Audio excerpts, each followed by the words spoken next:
Novidades da última super quarta de 2025. Você está ouvindo Curadoria de número 8. O assunto do episódio são as decisões tomadas pelos bancos centrais dos Estados Unidos e do Brasil nessa que foi a última super quarta de 2025. Primeiro, para você que não tem a menor ideia do que é isso, super quarta é quando calha da decisão de juros nos Estados Unidos acontecer no mesmo dia da decisão de juros aqui no Brasil. Isso tem sido chamado como super quarta pelo mercado há um certo tempo. Vamos então para as decisões em específico. Primeiramente, a decisão do Banco Central dos Estados Unidos, do Fed. Foi uma decisão de cortar 25 basis points, levando a taxa de juros dos Estados Unidos, que é em faixa, não é uma meta que nem aqui no Brasil, levou a taxa de juros dos Estados Unidos para a faixa de 3,5% a 3,75%. E os pontos principais que valem a pena serem ressaltados são os seguintes. Baixou 25 basis points em uma reunião não unânime, em que 3 diretores votaram de maneira diferente pela manutenção dos juros e não pela queda, o que o Powell, inclusive, disse na coletiva depois, porque, pequeno adendo, nos Estados Unidos há essa decisão, sai o comunicado e aí depois tem uma coletiva com o banqueiro central. O Powell falou sobre isso na coletiva, que essa dissensão, né, esses diretores que não votaram com o consenso, eles votaram dessa maneira porque existem tensões para os dois lados. Calma que a gente já vai chegar em quais são essas tensões. Ele mesmo disse que considera que existem argumentos para os dois lados, tanto para a manutenção quanto para a queda, mas que a queda prevaleceu.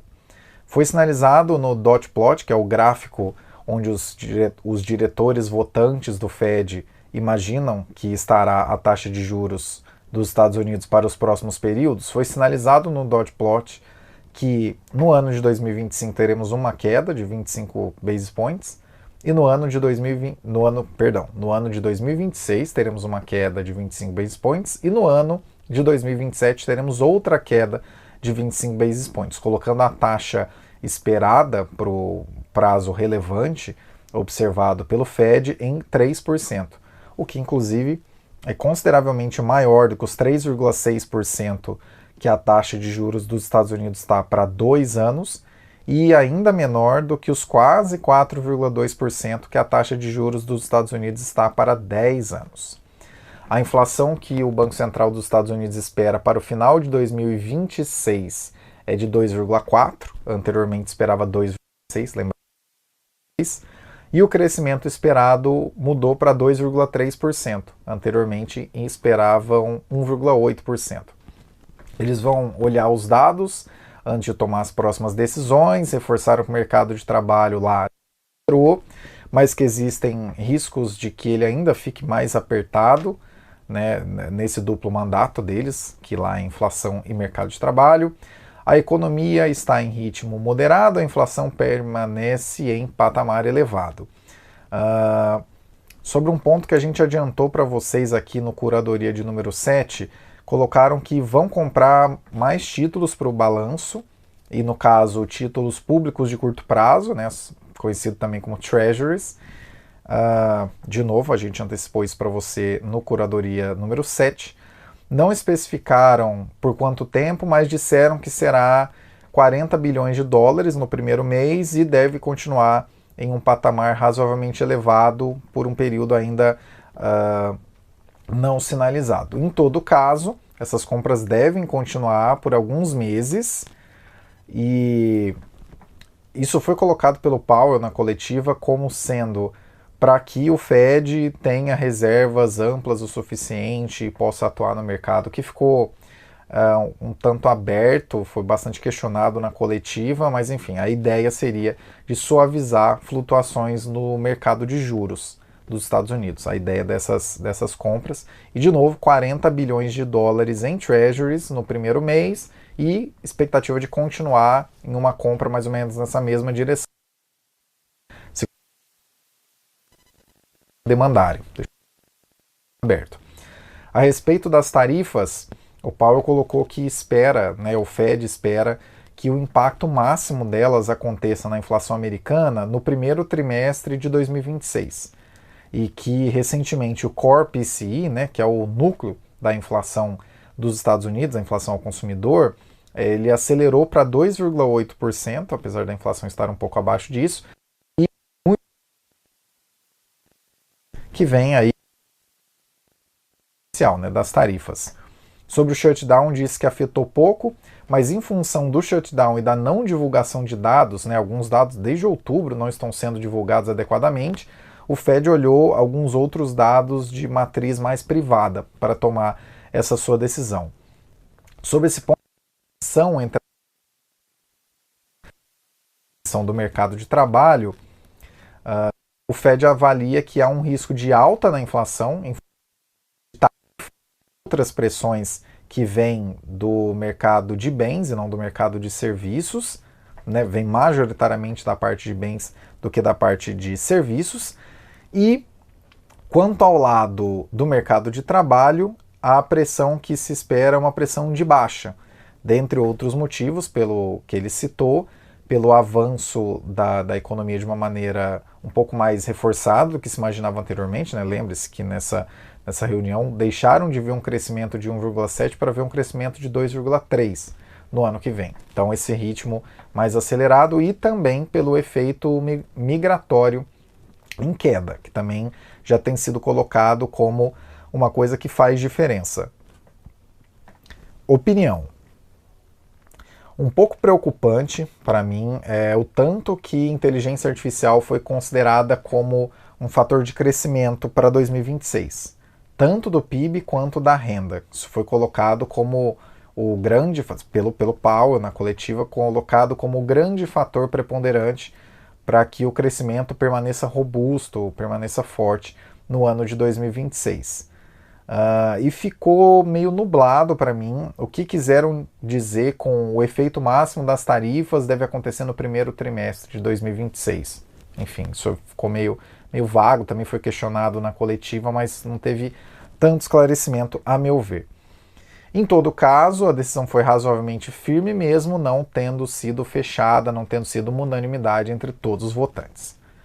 Agora, vamos falar da decisão no Brasil, a decisão tomada pelo Copom, Comitê de Política Monetária do Banco Central, sobre a Selic. A decisão no Brasil foi de manutenção em 15% da Selic e o que a gente pode dizer sobre o comunicado, que saiu imediatamente após a divulgação dessa decisão.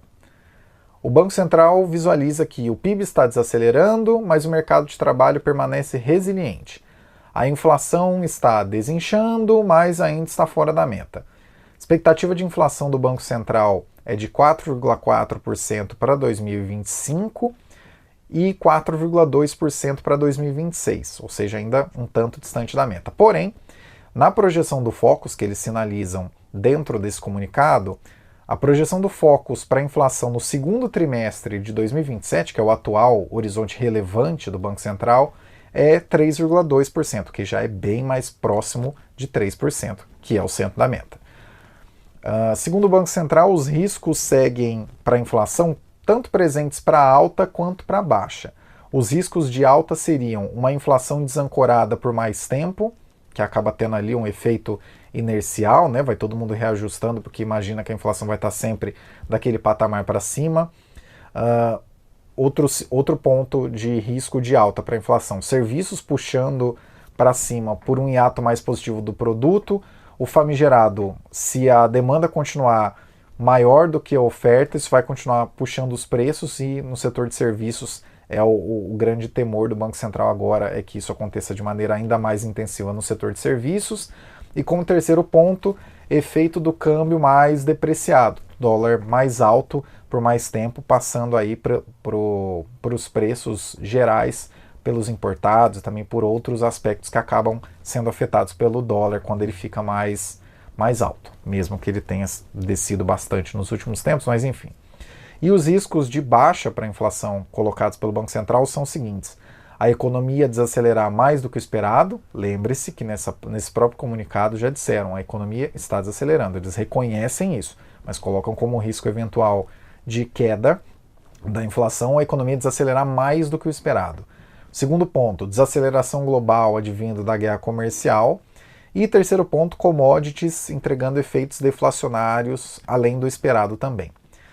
É mantido no comunicado que as condições exigem uma política monetária em patamar significante contracionista por tempo bastante prolongado, que já tem sido falado em várias outras decisões. O desafio externo maior colocado na mesa pelo Banco Central é a política comercial dos Estados Unidos, ainda indefinida em relação ao resto do mundo e também ao Brasil, mesmo que a gente já tenha, né, o país já tenha avançado bastante, as taxas já tenham sido bastante diminuídas. E domesticamente citam o lado fiscal como uma coisa sensível, que é aquele ponto que também já pontuamos aqui algumas vezes, da demanda ficar mais aquecida e isso acabar puxando os preços para cima. Mantiveram nesse comunicado o ponto, não hesitaremos a aumentar se for preciso, que também já estava sendo dito há algumas reuniões, mesmo que as últimas reuniões também tenham sido de estabilidade dos juros em 15%. E no final das contas foi uma decisão unânime essa manutenção da Selic em 15%. Opinião. Esse comunicado fecha a porta para um corte que estava sendo esperado por alguns para janeiro de 2026, porque essa possibilidade de corte, de avaliar corte, sequer entrou no campo de possibilidades desse comunicado. Possivelmente o primeiro corte deve ser, palpite, na reunião de março, e a depender do tom do próximo comunicado da reunião de janeiro, ou mesmo do tom da ata dessa reunião, que deve sair nos próximos dias, talvez esse primeiro corte fique para a reunião do final de abril do ano que vem. Como ano que vem é ano eleitoral e o fiscal brasileiro, né, o lado das contas públicas, já está desregulado, já está solto, já está mambembe no período atual, o Banco Central não vai arriscar cair um pouquinho de juro para depois ter que subir de novo. Então, creio eu, pela leitura do cenário, que o Banco Central vai preferir pecar pelo excesso do que pela falta na força da política monetária. E também agora uma opinião válida para essas duas decisões. Seria excelente se o Brasil pudesse ter uma coletiva como essa. Seria muito salutar, seria muito legal mesmo, como essa que tem nos Estados Unidos, no caso. Mas, assim, já digo de antemão para que ninguém fique ofendido. O Brasil, pelo lado do Banco Central, não tem institucionalidade o suficiente para fazer isso de maneira madura e não tem mídia especializada o suficiente para isso. Por não ter institucionalidade suficiente, eu acho que talvez isso causaria mais estremecimento se tivesse uma coletiva como essa do que esclarecimento.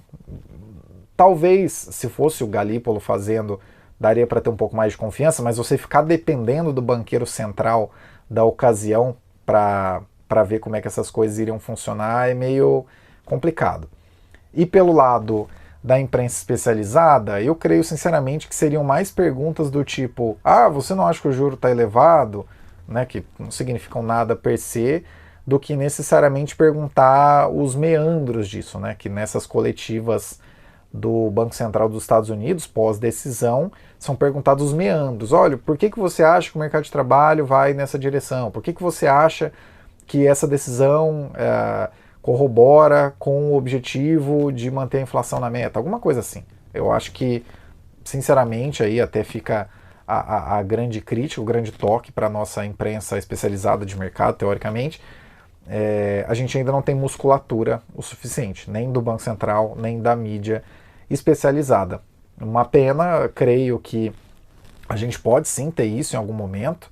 Da gestão do Ilan Goldfein para cá, a gente teve um avanço muito grande na comunicação do Banco Central em suas decisões, o que é extraordinariamente positivo, mas, de novo, ainda não há institucionalidade o suficiente, a meu ver, é uma opinião isso, do Banco Central, e também não há musculatura o suficiente para questionar o que precisar ser questionado por parte da dita imprensa especializada.